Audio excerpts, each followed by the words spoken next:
মেয়ে nail polish পরতে একদমই ব্যস্ত, ঘুরতে যাবে বলে কথা। তো পুরোপুরি আমাদের লাগেজ প্রায় গুছিয়ে ফেলেছি, যাওয়ার জন্য পুরোপুরি প্রস্তুত আমরা। দেখতেই পাচ্ছ তোমরা সকলেই যে একদমই লাগেজ পুরোপুরি ভর্তি, আর কোনো কিছু জায়গা নেই। তো চলে এলাম এবারে একেবারে স্টেশন। আমাদের স্টেশন হচ্ছে শামসি স্টেশন, এখান থেকে আমরা যাব শিলিগুড়ি।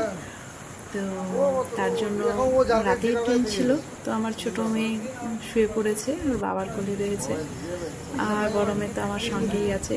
ওকে হাই করতে বলছি কিন্তু ও বসেই রয়েছে।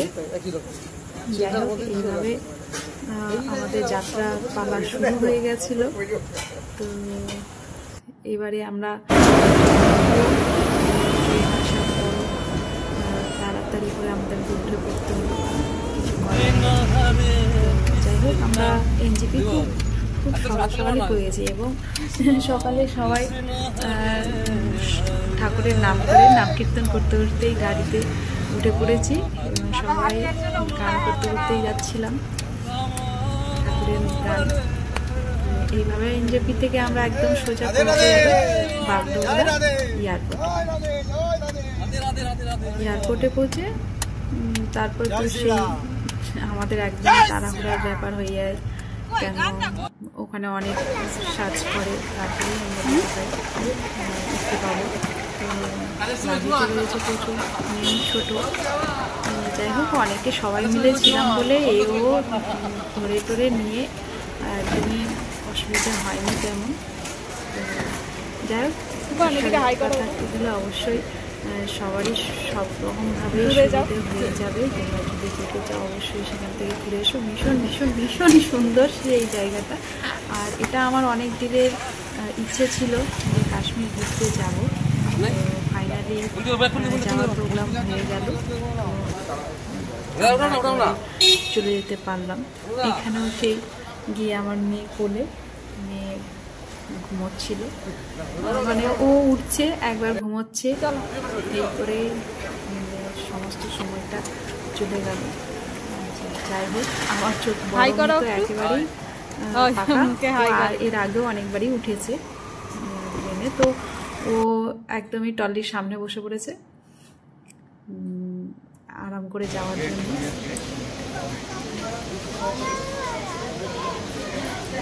তোমরা অনেক আগের ভিডিও যারা আমাকে ফলো করেছো, শর্টস দেখেছো, তো আমি অনেক আগেই জানিয়ে দিয়েছিলাম যে আমরা যাচ্ছি, এবং ওখানকার অনেক ছবি, অনেক ভিডিও, অনেক কিছুই পোস্ট করেছি, তোমরা দেখতে পেয়েছো।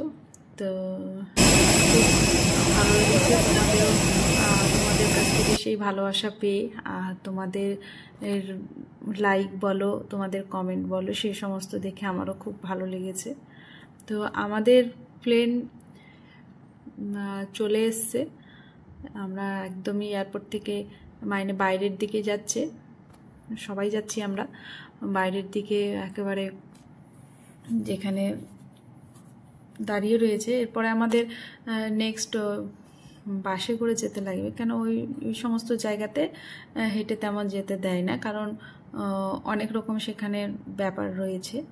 তো আমরাও একেবারে বাসে উঠে নিয়ে একদম চলে যাচ্ছি প্লেনে ওঠার জন্য। ফ্লাইট ছাড়ার আমাদের যা সময় ছিল তাতে আমাদের কোনো অসুবিধে যদিও হয়নি। তো আমাদের সাথে আমার হাজব্যান্ডের এক বন্ধু, ও তার মেয়ে, ওয়াইফও ছিল, এবং আরও অনেকেই ছিল। হ্যাঁ, তো ক্লোজ বলতে একেবারেই সেই দাদা, পুতুলদা। তো তাদের জন্য একটু বেশ আমরা ভালোভাবে গেছি, এনজয় করেছি। আমার মেয়ে একেবারেই জানলার দিকে একদম দেখার জন্য প্রস্তুত, সেই সিটও একেবারেই দেবে না। আমার ছোট মেয়ে হাই করছে।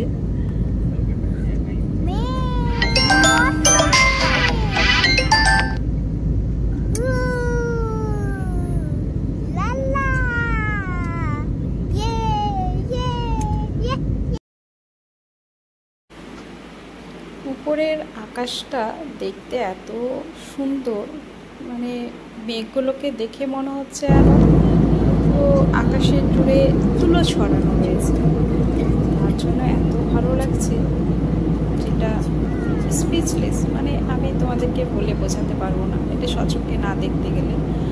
আর আমি যখন এটা ফেস করছি তো আমি আমার হাজব্যান্ডকেও বলছি, যেটা আমি দেখতে পাচ্ছি সেটা আমার ক্যামেরায় আমি তুলে দেখাতে পারছি না, মানে এক্সপ্লেন করতে পারছি না, এটা এতটাই সুন্দর দেখাচ্ছিল। তো যাই হোক, এইভাবেই ধীরে ধীরে এগোতে থাকি। এবং আমরা তো ব্রেক জার্নি ছিল আমাদের, আমি এখান থেকে গিয়েছিলাম দিল্লিতে, দিল্লি থেকে আবার ফ্লাইট ছিল আমাদের। ওখানে এক টার্মিনাল থেকে আরেক টার্মিনাল যেতে অনেকটা সময় সাপেক্ষ, অনেকটা দূর যেহেতু। তো যাই হোক, তোমাদেরও যদি কোনো সময় একটু থাকে, এটা হচ্ছে দিল্লি, তোমরা যেটা দেখতে পাচ্ছ এখন বর্তমানে। তো এতই সময়টা কম না এক টার্মিনাল থেকে আরেক টার্মিনাল যেতে। তো আমি সেখানে ঠিকভাবে তোমাদেরকে মানে দেখানোর জন্য ভিডিওটা আর করে উঠতে পারিনি। তো যাই হোক, সেখান থেকে আবার নেক্সট আমাদের ফ্লাইট ছিল দিল্লি থেকে একদম শ্রীনগরে যাওয়ার। তো সেভাবেই যেতে হয়েছে। হ্যাঁ, আর তোমরাও অবশ্যই এক স্টপেজেই যদি পেয়ে যাও, মানে ব্রেক জার্নি যদি না করতে হয় তো সেটা বেশি ভালো হয়, কিন্তু সবসময় সেই রকম সুবিধা থাকে না। তো যাই হোক, আমাদের ব্রেক জার্নি করেই যেতে হয়েছে। তো দিল্লি থেকে আমরা ফ্লাইটে উঠে গেছিলাম, সেখান থেকে একেবারে শ্রীনগর। উপর থেকে এই লোকেশন, এই প্রকৃতি, এই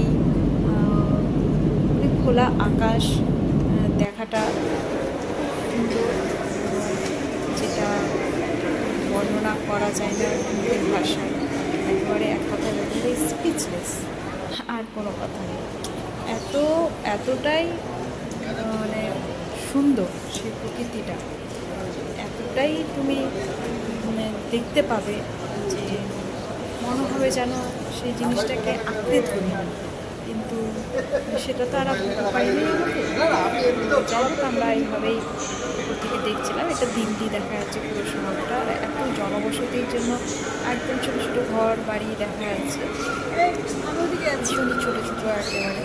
আর প্রচুর এই যে বাড়ি ঘর প্রচুর, এই সমস্ত সাদা যে সমস্ত দেখা যাচ্ছে সব বাড়ি। খোলা লাগছে দেখতে, এই কারণে আমি এসে ভেতর থেকে কাজের থেকে তোলা ছবি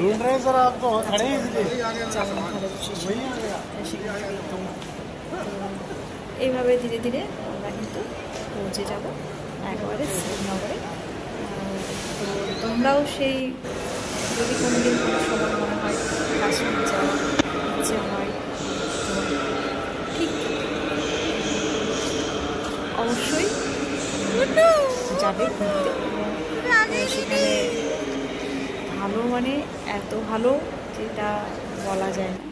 মানে আমার যেটা হয়েছিল, আমি ছোটোবেলা থেকে দেখেছি অ্যাড, ভিপোর অ্যাডে আপেল গাছ থেকে তুলে নিয়ে তাদের কামড় দিয়ে সেই সময় থেকেই আমার একটা ইচ্ছে ছিল যে আমরা দার্জিলিংয়ে যাবো এবং সেখানে আপেল দেখতে পাবো, সেই আপেলটাকে আমি তুলে তুলে খাবো, তুলবো, গাছটাকে দেখবো। এটা একটা আমার সবদিনই ছোটোবেলা থেকে সেই ইচ্ছে ছিল যে আমি যাবো।